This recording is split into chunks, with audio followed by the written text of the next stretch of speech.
ForPosterity, the podcast with Aaron-Michael Fox and Eric Crusan is starting now.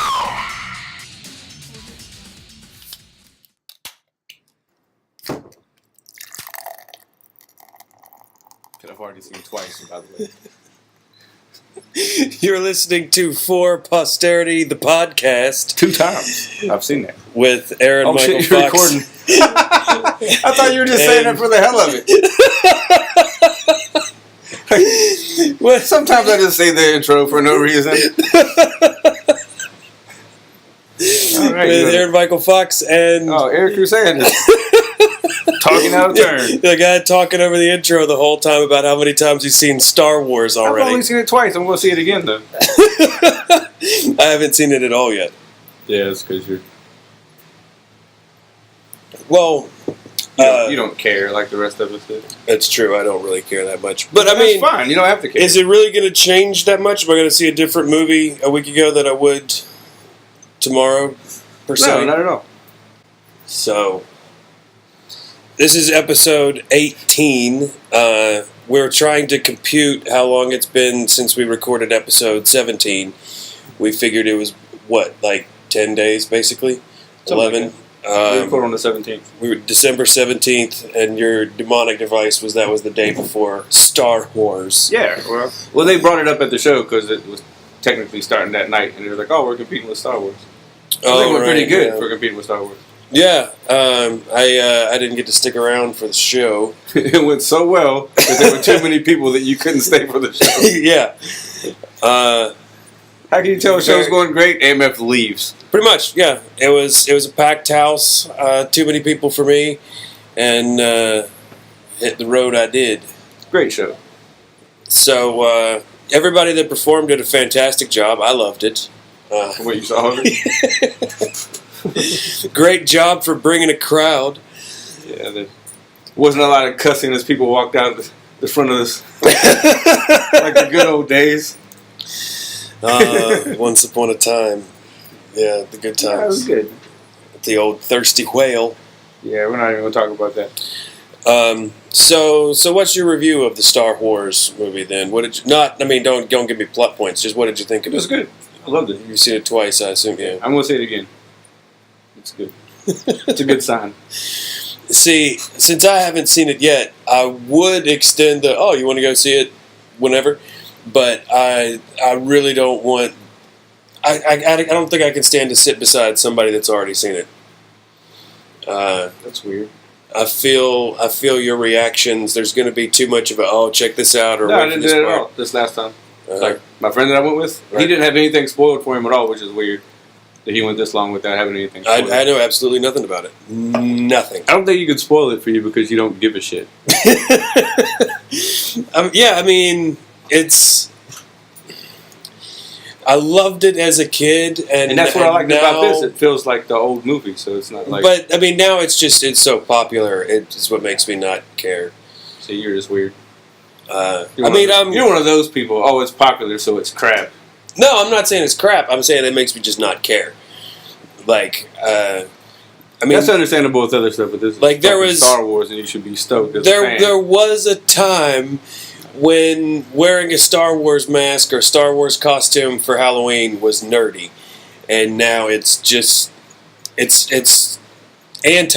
It's Star Wars trendy. Isn't a nerd thing though. Like there's people that watch it.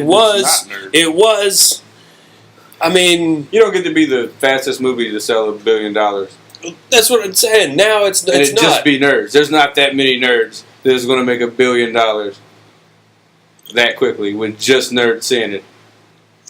Well, we won't have to get into the whole catastrophe that was episodes 1 through 3. So there's been a transition from the original 3 movies through the special editions, through episodes 1 through 3, and now the sequels. It's not what it was. It's not a niche. It's back to what it was, though. No, there's no way that you can compare George Lucas, who had the original idea and really had to fight for every little thing and made it on a shoestring budget, conceived the whole thing in his mind, and made as best he could a representation But of it was on just film as big when that that came out as everybody it is thought now. was going to be a disaster. But it was just as big when it came out then as this is now. I don't. There's more people now, so clearly. Okay, well, I don't do the ratio thing from 77 to now. It was just as big then as it is now. Bryce, crunch the numbers. Yeah. We give up on Bryce. He no longer works here. Bryce, if you can hear this, you're dead to us. Our departed producer, Bryce, who will now produce from the other side. Not Bryce! Hopefully better than he did this. He'll be sitting there for a while. But, That's fucked up. He's at work. He's actually at a job. He has an actual job. He works for the state. We're making fun of him. Like, he can't be at the podcast because he's too busy working while we drink beer and whiskey at noon. What a loser. yeah, this is working for us. This is our job, right? Yeah, I make so much money doing this. I'm rolling in it. We do this. What were you just saying on the last episode about doing it for the love of the game or whatever? That's the only reason I do this. This is an outlet. There's no shows. Like I can't be on stage every night. Yeah, this If I could be on stage every night, you think I'd be here drinking High Life? Yeah. Drinking High Life at 2 with you? Yeah, because there's no shows at 2 o'clock. So yeah, and that's how this whole thing started. Is we had nothing better to do. We were doing this before we were recording it. Yeah, that's true. And still, I'm convinced that the best. We were like, hey, more people should hear this. Boy, were we wrong. Well, I'm still convinced that our best conversations are had off the air. Off the computer. But I mean, the conversation in the car with the whip wiper. Yeah, you can't really put that moment. Like it's hard to. There's no way. By the time you set it up, nobody gives a shit. There's a piece of my wiper that's coming off on the passenger side, and I don't care enough to fix it, and you're the only one that it bothers. And then a whole big slavery callback. Well, yeah, it was a whip going across the world. What was I supposed to think? Just whipping the water, and the water still wasn't doing what it's supposed to do. Still a big streak down the passenger side. So, back to the Star Wars thing. Did we finish our points, or no? Do we have points to make? That it was a nerdy thing, and now it's mainstream. It's still kind of like if you get deep into it, I guess it's still a nerdy thing. Like some people just like to watch the movie. Some people have to have fucking backstory on everything. Well, I was talking with Dad when we were talking about going to see the movie, and basically Dad was saying it's been so long since he's seen the rest of them that he doesn't even know if he can keep up with it. And asked me if you remember all the characters and the stories, you know what? And I'm like, yeah, I know, I've got it locked down. So, I mean, that's kind of, I guess, it feels like it's one of those things. There's 6 movies out there. This is now the 7th. You feel like for all that's gone on in this world and in the universe of Star Wars and whatnot, you feel like it should be a nerdy thing. And if it's something that you can just tune in on a movie-to-movie basis and go, those special effects are really cool. No, you can't put it on how many sequels there are about it being a nerdy thing. Because Fast and Furious has like fucking 8 movies. Exactly. That illustrates exactly my point. But that's not a nerd thing. That's exactly what I mean. If Star Wars is on the same level with Fast and the Furious, by your comparison, that it's that was just your comparison. Don't no. Give it to me. You just said you're the one who brought Fast and the Furious. But you said because there was on episode 7, so it should be. Is there one? First off, I've seen the first Fast and the Furious and no more. So. Is it, I mean, are there arcs to Fast and the Furious? Are there character developments across all 7 movies like that? Yeah, they record it weird, though. Like, there's a weird order to watch them. It's like a Tarantino movie, but they're all separate movies. Like, they're just in weird orders. It's stupid. You're making that up, I No, assume? You've actually seen all the Fast and the Furiouses? Most of them. I haven't seen the last one, but I've seen all of them up until the last one. this is not helping your case for Star Wars at all. What do you mean? Just because I watch Because you're meaningless action movies, I can't like Star Wars? That doesn't make any sense. no, it's putting Star Wars on a level that's touching with a needle. Why the part No, of just new because Star I've Wars seen that I don't those like movies don't mean I go out like... is because It's not like my favorite series or anything. I just happen to see those movies. It sucks how many people are going to see it just because it's a cool action movie. Star Wars, I mean. It sold That's not $2 billion in merchandise before it even came out. But that's not the reason people are going to see it, because it's a good action movie. $2 billion in merchandise see it because before it's it Star even Wars. came out. It's a marketing machine. It's owned by Disney, man. That has nothing to do with what we were talking about. All this is I'm saying is supporting evidence for why I don't really give a shit. I'm gonna go see it. Because it sold a lot of merchandise, you don't want to see it. Yeah. That's the dumbest thing I've ever heard in my life. To me, there was a time when a movie came out. Oh, God, why don't you get your fucking rocking chair out, your fucking corncob pipe, you old bastard. I'm older than you, what the fuck are you complaining about? Back in my day, just go see the fucking movie because it's Star Wars. It's the only reason you need. The prequels weren't great, but they sold a lot because it's fucking Star Wars. And Exactly. Exactly. That has nothing to do with it. You can put, if you can put out a Jar Jar Binks, and by the way, Dad loved Jar Jar Binks. That doesn't surprise me at all. And I guess our only previous reference to Star Wars are Jar Jar Binks. I told you that I think our comparison of Jar Jar Binks is only slightly less racist than the original portrayal of Jar Jar Binks. I'm pretty sure there's some part of that character that has roots in Nigger Mickey Land. Probably. Hey, why don't you check your notifications? I am. Right now, actually. Go ahead.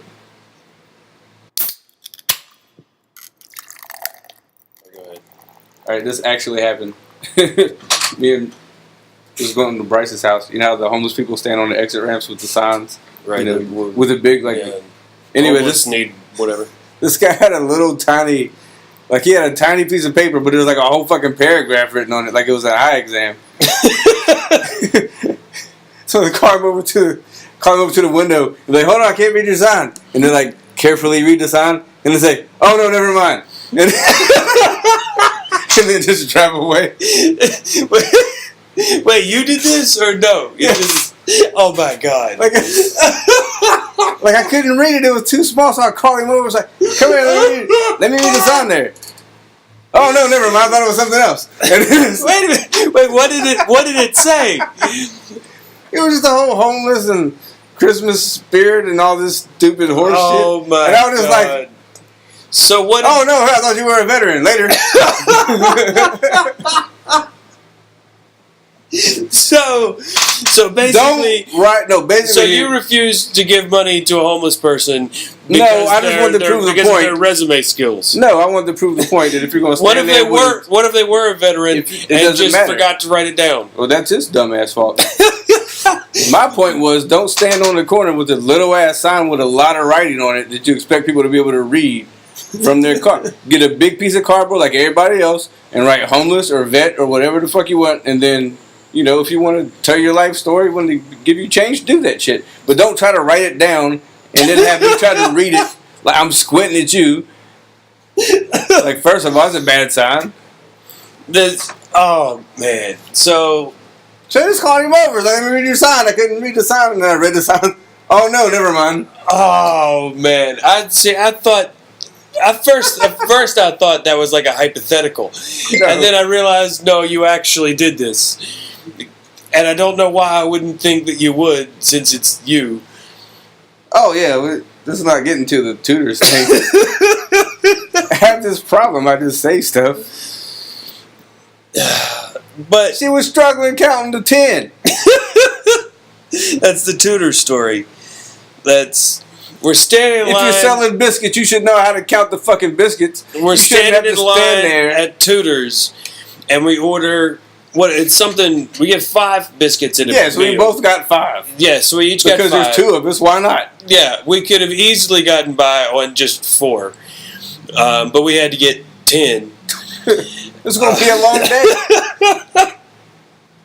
Enormous. I'm still trying to get the grease out of my kitchen table, but we did. Bad. We went the whole day, quote unquote, writing on the 10 Tudor's biscuits. But the woman was having trouble getting it straight. Who wanted what and how many? We're ordering 10 biscuits. It's a.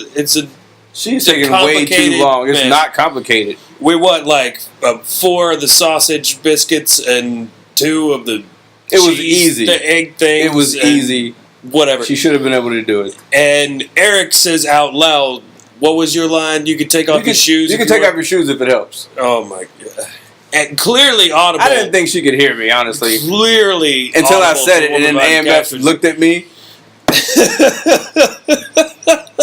He gave me like the dad look, like if we weren't in Tudors right now, I'd pop you in the mouth. Slap the shit out you. He's acting like he didn't know, like I just wasn't with him. He even asked the lady, "These are mine, right? Because I want you spitting in them." Yeah. Because it was. I didn't think she could hear me. She got pissed and walked. She wouldn't even finish bringing this up and walked away. And we had another very nice lady come up and finish our order. So I had. Who did it with no problem. So yeah. So I had Clearly management material for Tudors. to We can kiss off any sponsorship from Tudors for future episodes. Thanks to Eric.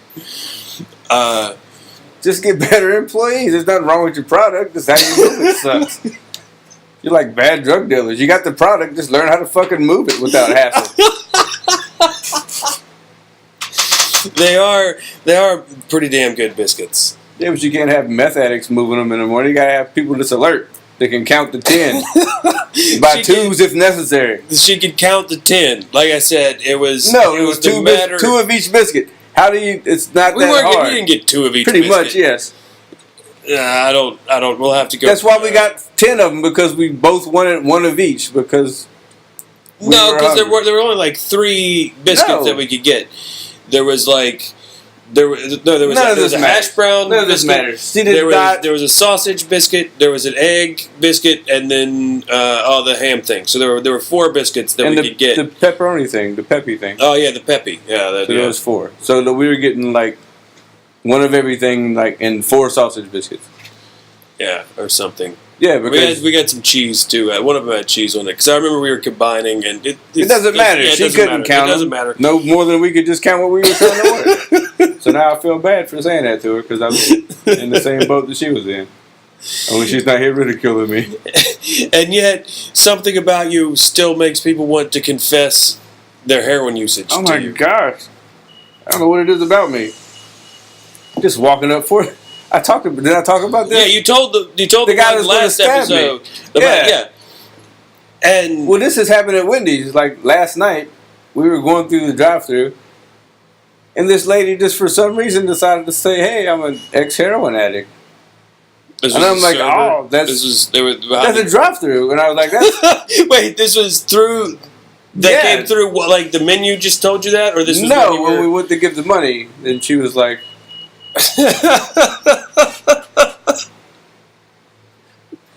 Here's how this conversation started. Where my friend got married at is, I guess, the church that she goes to, and she saw one. How did that come up at the drive? Oh, because he had something from the wedding in the car. She's like, "Oh, who goes there?" She's like, "They just made a video about me. I'm an ex-heroin addict," and I was like, "That's awesome. Can I have my chicken wrap?" Like I don't know.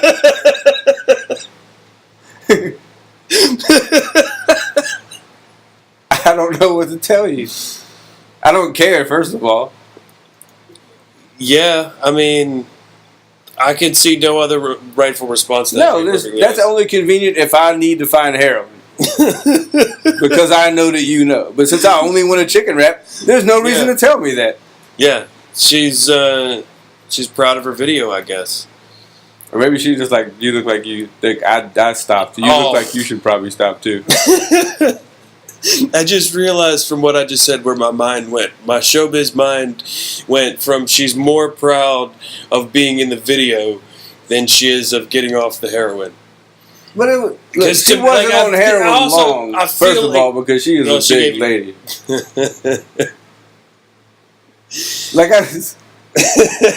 My only response is either give me my chicken wrap or that's great. Stay Puft Marshmallow Kid, give me my food. Like she is perfectly round, like a South Park character. Like all her parts fit. Like it looked like if you took the head off of 8 glowworms and built a person out of it. Oh my God! She looked like a person built of glowworm heads. Wow. And she just got off heroin, so I'm proud of her. I'm not even going to ask what restaurant this is because it's Wendy's. Oh, you told me that. You told me that at the beginning. So, okay, South Point Wendy's. No, okay. Cold Grove. Okay, good. I'm never going to Cold Grove, so I won't be going to the Cold Grove Wendy's.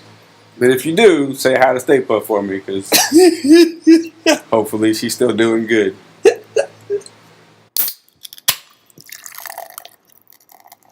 Okay, we've got to talk about the closing of, I believe it's Huntington's last strip club in the city. The Carousel Club? The Carousel Club. It's just now getting closed for some reason? Yeah. Okay, I haven't actually read the story, so you're going to have to catch me up on this. This will be my first time. Oh, and they just had a bunch of violations, like no running water. That was a big one for a strip club. No running water. So no toilets, no... I guess, yeah. No, none of that. None of the things you need to run a business. Pretty much. Like, they had a liquor license, and... How did they have... Because I know it's... Girls with no self-esteem. That's the only 2 things they had to make this business work. This is not Deadwood in the 1800s. Like, have you been in there? It's exactly No, like I have. Deadwood. I went amazingly with Lurch. He's devastated by this news. I'm sure he is. Because, he's got we'll call it a penchant for the dive bars and the lower end strip clubs. We'll call them what they are: titty bars, titties, booze, and one would hope bathrooms, but apparently not. How long have they not had running water? Like that's a really good question, and yeah, I want to know the timeline of when the running water stopped, to when somebody from the health department noticed, or somebody called the health department, to when it was closed. I can't believe people still go in there. That's what I want to know. Like, how do you go in there and you weren't kidnapped previously? Yeah, how did... unless you're Lurch. How do you not... Like, this is how you should come to being at the Carousel Club. Somebody pulls a sack off your head, and you're like, oh shit, I'm in the Carousel Club. Like, I swear you shouldn't willingly walk into that place. I swear to God, you've heard Gary Minke's joke, I think, about going to the strip club and seeing a girl with a gunshot wound. It happened at the Carousel Club. I'm not kidding. Yeah, I can't imagine what kind of girls they had. Like, I think it was it Gary who has the bit about the tracks on your arm are so hot. What's that around your waist? Is that a fucking change belt? Can you give me change for a 1? Who was it that had the bit about the pregnant stripper that he went to tip him and a hand came out and grabbed it? I don't know. I think that was Gary. Oh my God, that's horrible. Who went there as an escape? Yeah. Like, who goes there as an escape when there's so much heroin around here? Like, if I had to choose between being addicted to heroin or going to the Carousel Club, I'm Smacky. It's old Smacky E. We went. He used to do comedy. Look at him now. We went. The first time I went Was Job at Wendy's. Was with Lur.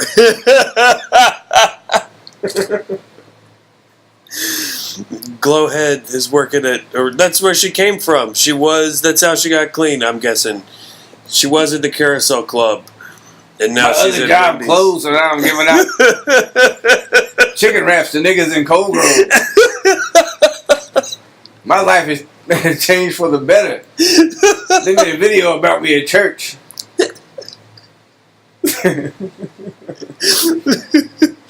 Want to see my arm light up?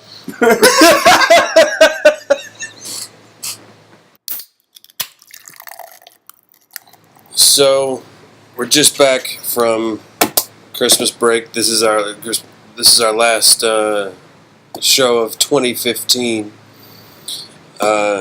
You were quite the topic of conversation while I was home for Christmas, Eric. Why? They've never met me.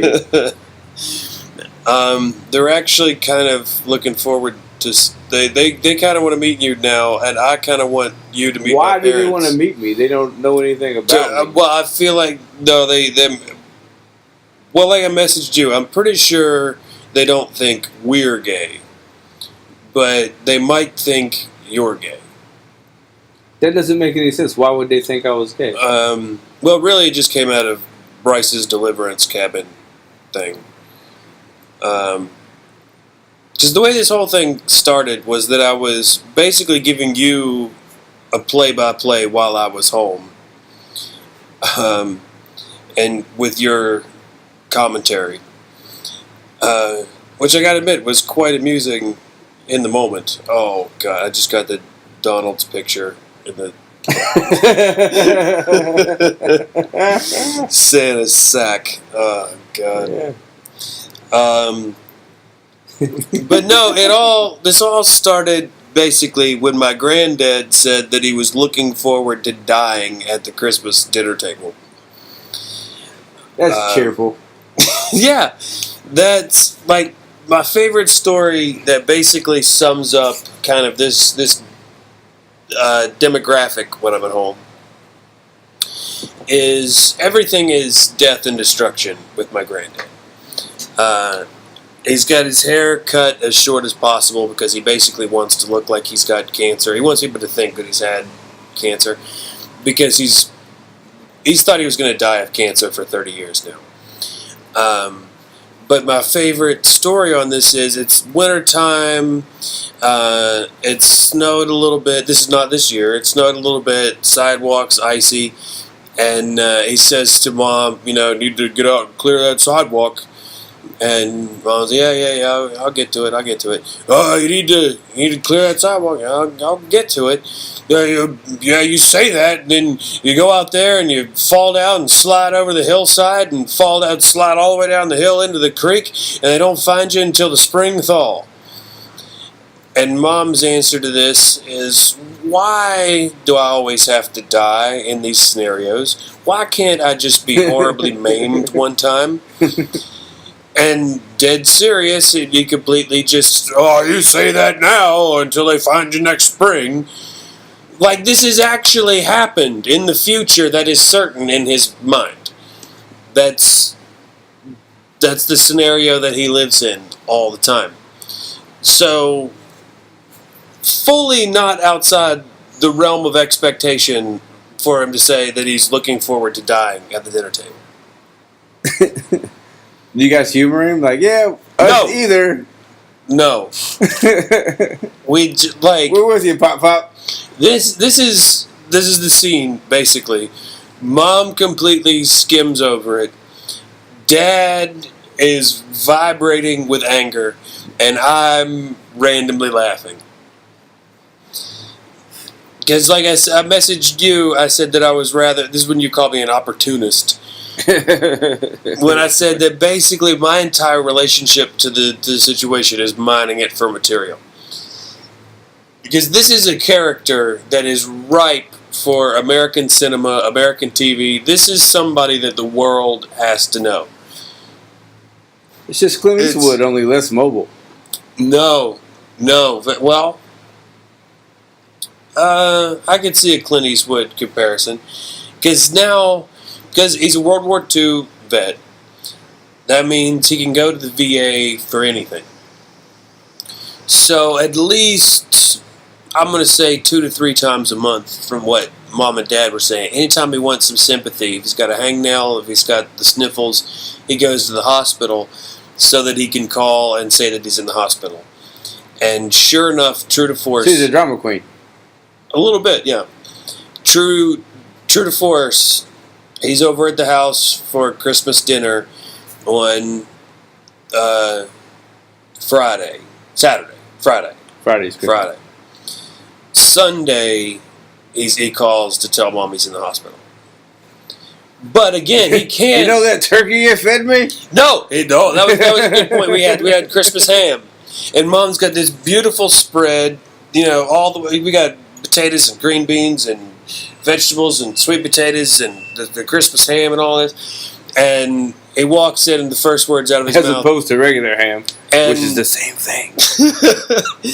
The first words out of his mouth are, "You didn't fix any turkey?" Good for you. I like him already. So again, that's when Dad first hit the ceiling. Like, actually, no, he already hit the ceiling once before, because he walks in and I say, "How you doing?" And that starts a 5-minute conversation, or a 5-minute diatribe of how not well he's been. And, you know, Dad says he's going to have an MRI, you know, coming up this week. And, yeah, I've been in the hospital too, and so forth. So it's like when he calls... Hospitals? I remember when it was just a tent with Hawkeye. The fuck's a hospital? He's reached that point where he wants to tell people things that nobody wants to know. Like, I'm quite certain that he's killed at least one person. Well, yeah, look at him. I'm outside of World War II. Yeah, you don't get that look from not killing people. And obviously, he launches into stories of killing animals all the time. I can't believe Mom gave him a goat skin for Christmas. And he starts... See, you guys just encouraging. He starts talking about how... Well, Mom's a quasi-hippie, kind of. Except for her random tangents with Fox News. But generally, she's a bleeding heart with hippie tendencies. And...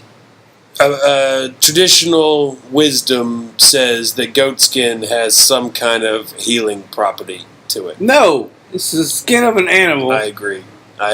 Oh, fucking hippies. But she gave me a goat skin. I've got it in the bedroom. And she gave Papa one. And immediately he launches into slaughtering goats and how it's just like slaughtering pigs. And that's when Dad left. And slaughtering goats. It's just like slaughtering pigs, only they're goats. And Bob says, "Can we talk about something else?" And he says, "Why?" And she said, "Because it's Christmas." And he says, "Oh, I don't know why talking about slaughtered animals on Christmas Day is any different than talking about it on New Year's Day or any other day." And then, they gotta die, damn it. And then, where'd Mike go? And Mom follows it with, "Well, he left because he didn't want to listen to you talking about slaughtering animals." And then he sulked then for the rest of the visit. Oh, I ruined dinner. Yeah. And then when he... Way to go, Pop. And then he calls on Sunday after Christmas, not to say that he's in the hospital, very specifically. He calls to ask Mom if she's called him. And she says no. And he says, "Oh, because I've been in the hospital, see." He can't directly call to say that he's in the hospital. He has to call to see if you've called him because he's in the hospital. Good drama queen, racist granddad. It's the best thing ever.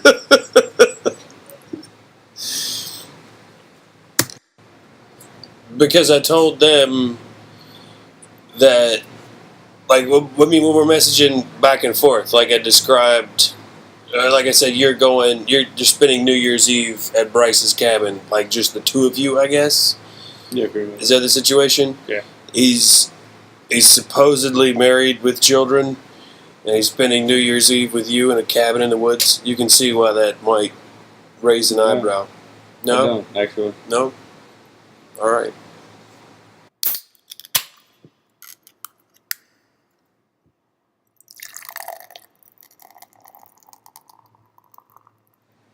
All right, I'm going to kind of put you on the spot here to wrap up episode 18. We already did the, if you got a travel case, what would your top... We said top 10, but we only did top 5 comedy albums. Or music albums. What was it? When did we do that? Heavy rock albums from the 90s is what I think we did. I don't remember that. The 9 Inch Nails, White Zombie, Marilyn Manson list.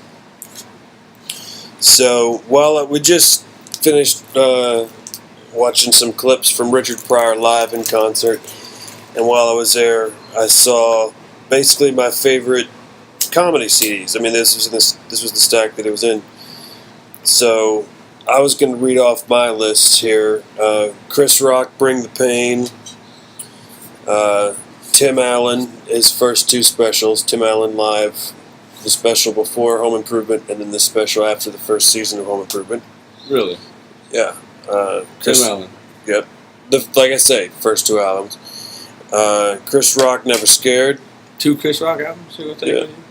Wait, 3. Chris Rock, Bigger and Blacker. D.L. Hughley's That's too much, no. Unapologetic. Seinfeld, Live on Broadway. Pryor, Here and Now, Pryor Live on Sunset, and then, this is Seinfeld's Comedian, which isn't technically a stand-up special.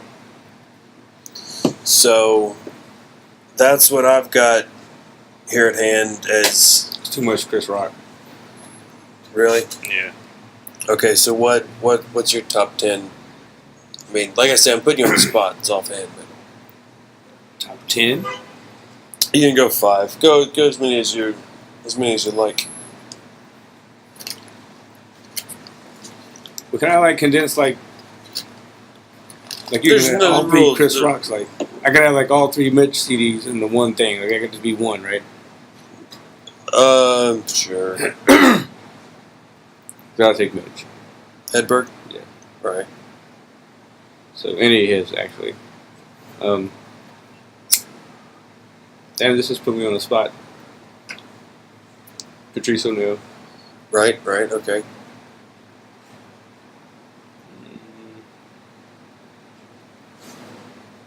I don't know what Richard Pryor would take. Probably the one we just watched. Live in concert? Yeah. That's my favorite. I'll take that one. That's The Gold Shoes special for you following along. Eddie Murphy Delirious. I'll take that. Right, okay. And Bill Cosby himself. Alright, okay. I feel remiss that I left out Bill Burr from the DVD special and Jim Norton, to be honest with you. I would take Bill Burr before I take Jim Norton. The Monstering special I dig. So yeah, there you have it. Those of you at home. And on the bus. AMF and Eric's comedy special picks.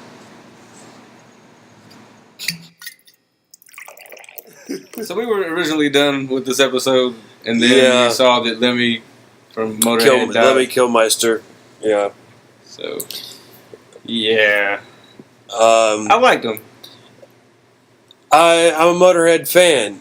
This is the first one that we've done an RIP episode that I'm like, I mean, I'm not like... Yeah, you're not burping and shitting on it. I'm not wounded either. No, I'm not either. It's just... And, nobody's surprised.